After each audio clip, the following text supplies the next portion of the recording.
Hello everyone, welcome back to another video. Today I'm going to be ranking every album in gizztober. Now, if you don't know what that is, I don't know how you don't know, but King Gizzard and the Lizard Wizard, one of my favorite bands, released three albums in the month of October. I know, it's insane. And I know what you're thinking is that, Evan, why are you putting your ranking and talking about these albums 1 month, yeah, like actually deadass, like 1 month late? Because before I got to this ranking, I didn't want to do it as soon, because I didn't want to do it like as soon as the month was over, because I already had, one is because I already had a review out, the Infinity Train review, or whatever, a video I had that day, but I wanted to fully digest these albums and fully get my whole thoughts and opinions on them before I started ranking them. That being said, my rankings are going to be based on my enjoyment on the album. When I think of like the concepts and everything of the album, all just combine together. And yeah, so like with all of that kind of like said, it's kind of like time to the ranking. So my least favorite album in their gizztober, I can't laugh without saying that out loud, is Laminated Denim. Now, I don't really find this album very interesting. Now, if you don't know what the concept is, it's basically the same concept as one of their other album of an album before called Timeland. And basically these two albums are two 15-minute tracks that are just like jams that just go along forever and blah blah blah blah blah. And yeah, when I first listened to this and Timeland, when I first listened to Timeline, because it wasn't on streaming, it just doesn't really interest me like the next two albums that I'm going to talk about. It just really doesn't interest me as much as the other two. Like the jams, like especially on Laminated, are just like kind of like generic rock jams. Kind of like how I think the only way I could describe it is it's kind of like Nonagon Infinity kind of jams. Not like anything too different, too experimental, even though people say like, oh, Timeline is the most experimental thing they've ever done. No, it's not. It doesn't even sound experimental. It's just not really interesting. Like, the jams are not like bad. It's not as bad as that Tropical Flux Storm collaboration on like the Satanic Slumber Party thing. I can just say that hands down, before I'm gonna get this out of the way, hands down, that's the worst thing they've ever released so far. Like straight up, when I listen to those jams, I don't know where, but I was listening to them and I just hated every kind of like second of it. I just thought to myself, when I got to the second jam, why did they release this? Like, we don't need this. Like, the whole main reason why that thing came together was because Stu speaks about this in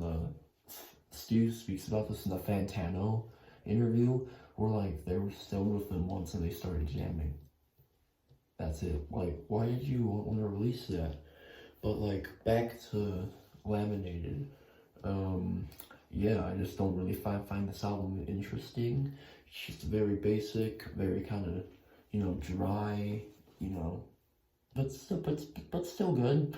It's still generic if you want to jam out, have a good rock out, just have a good time. Yeah, it's still good. Next on the ranking, it's going to be Changes. Now, when I first listened to this, I would describe this record as very weird, because I saw the vibe for this record, and I was really digging the vibe for this. Once I saw the cover with all the keys, and that photo of Ambrose with the piano, and the whole good documentary, Sleeping Monster, I hope I got to watch that.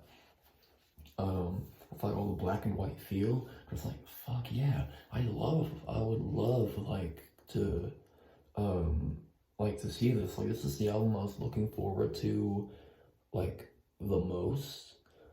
But I wouldn't say I was underwhelmed, but I was a little kind of like shocked at kind of how this turned out. Because I think it was the song, because sure they do like the song, like the keys things, they did the key things like right. Like the song Hate Dancing, Nobody, I think it's called, Change, you know, all those songs are great with like the keys, but then some songs are completely different, like feel, like at like AstroTurf sounds like super proggy and sounds like it comes straight from Polygon or Wonderland or Gondi, Gandhi, whatever you pronounce that fucking song. It sounds like it sounds like a B-side that came from Butterfly 3000. Now, not saying that these songs are bad, but they're still enjoyable, but it wasn't like the feel I was expecting. I feel like, I feel like they would have pushed like the keys more, like that concept for the keys. I feel like they should have like pushed that more on this album. Same with like the other my favorite album that we're gonna go for, but yeah, here's some another negatives like the songs in themselves, like this like the like I think I can call it a title track, like the song Change. I think I can call it a title track. Like, it feels like they combined two ideas together and they just wanted them to work. But I remember, I remember listening to, like, the other half, like, I think you already know. And then I thought to myself, this could, like, be, like, another song. Like, you didn't really need to jam them together. Hate Dancing, the single they released for this album, pretty solid, pretty quick. Probably my favorite song from the album. What was the song Nobody? Strangely reminds me of Epitaph from King Crimson, like dead ass it does. And like we can listen to Epitaph and then listen to Nobody like back to back and see what happens. And then there's the song Short Change with like the fucking Mario sample references at the beginning, which was very unexpected, but I can kind of appreciate. I can kind of like appreciate it. Like I feel like that song in particular, I feel like it's gonna be what Anoxia was to Flying Microtonal Banana. Like I feel like it's gonna be that song that everyone's gonna say is that song everyone like myself is gonna say it's kind of underrated in a few years, but. Yeah, so that's why Changes is there. So my favorite album is actually the first one they released. It's Ice, Def. Let me see if I can memorize this from memory. Ice, Def, Planets, Lungs, Mushrooms, and Lava. I think I got that right. Comment below if I got that right. But yeah, this is like the first album that they released in this run, and when they and I was really digging the jammy feel of like I did not expect to enjoy this album as much as I thought. Like the jammy feels, as I interrupted my sentence, the jammy feel was really fire. They nailed that fear. They nailed that fear. It was kind of better if what actually a lot of people were saying that this is kind of like a spiritual successor to Quarters, and now that I'm really thinking about it, like literally right now, yeah, I kind of agree. Like, sure, like Quarters was more shorter, Quarters was more condensed, but one thing, like, I think Ice Theft is better than Quarters is that it does its long songs better. Like, sure, the long songs on Quarters are good, like The River and Lonely Steel Sheet Flyer, but I feel like they should have expanded those songs kind of more, including Lonely Sheet. Like, The River is the only song I hear people talking about that album, and I feel like it stands out. Like, not dissing the river is fucking awesome. Like, I saw, like, at the Red Rock show, I saw it live, that was really cool. But I feel like they should have given Infinite Rise the same treatment. That track is underrated as hell, and I like it. Same with God is in the Rhythm. That, like, when I first heard that song, it's awesome. If you want to feel like, it makes you feel blazed, like, it's really awesome. And especially with Lonely Shoe Flyer, I feel like they would have gotten, I feel like it would be pretty, and because, like, they're both pretty interesting sound-wise, and I feel like they should have did it really better. But back to Ice Death, yeah, like, they do the long songs, like, really, really better, and I love the concept, and I like the concept of the modes in the music, like the 7 modes. I think there's 7. But I feel like, as I said with my changes, I feel like I should have pushed it more. Like I feel like they ran out to do with this concept, and it kind of get a little boring by, like, the song Hell's Itch. But I feel like they could have, like, mixed 2 modes together, or done something else with the modes. Like, isn't that what Coldplay did? Didn't Coldplay, like, mix two modes together? I think they did, but yeah, like, I feel like they could have pushed this more. Otherwise, like, this is a really solid album. Like the opening track, Mycelium, is really chill. Love the sax. The song Ice 5 is probably the best, like, song on this album. Like, this is a song that encapsulates this album, actually. Same way how The River encapsulates Quarters. But yeah, so, Magma was growing on me once I saw it. Like, I was too iffy on the track list. It was too iffy when I first, like, listened to it. But once I saw it live at the Red Rock show, I actually kind of grew it. Similar with Lava, but Lava I still don't really like as well. There's, like, some times where I don't really like it. Like, at one specific point, I was like, God fucking end, and then just continued to be good again. But then, like, other songs, like Hell's Itch, I said was boring. Like, I kind of got a little bored, just a little bored. Hell's Itch, I kind of thought it was boring, and yeah, it's similar with Glee's 170. I thought it was pretty boring to go through, and yeah. Oh yeah, and I also have the album on vinyl, if I want to see. So yeah, here it is, some premium stuff. I actually got this when they first announced it, because they made that tweet saying they were going to do this whole gizztober thing, and all of these albums are going to be pre-ordered, and it's like, hell yeah, I'm going to get that.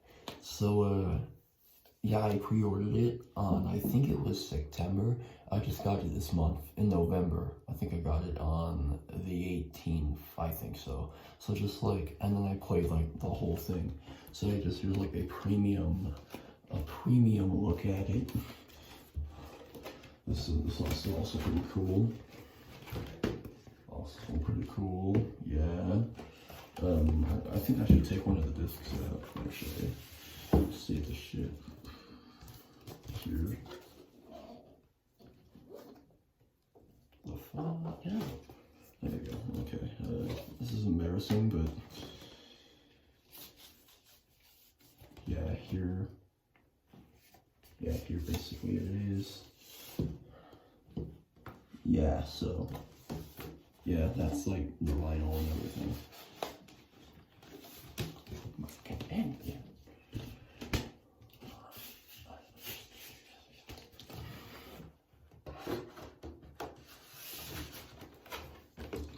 Yeah, so that's my vinyl. Anyways, yeah, I hope you guys enjoyed this video.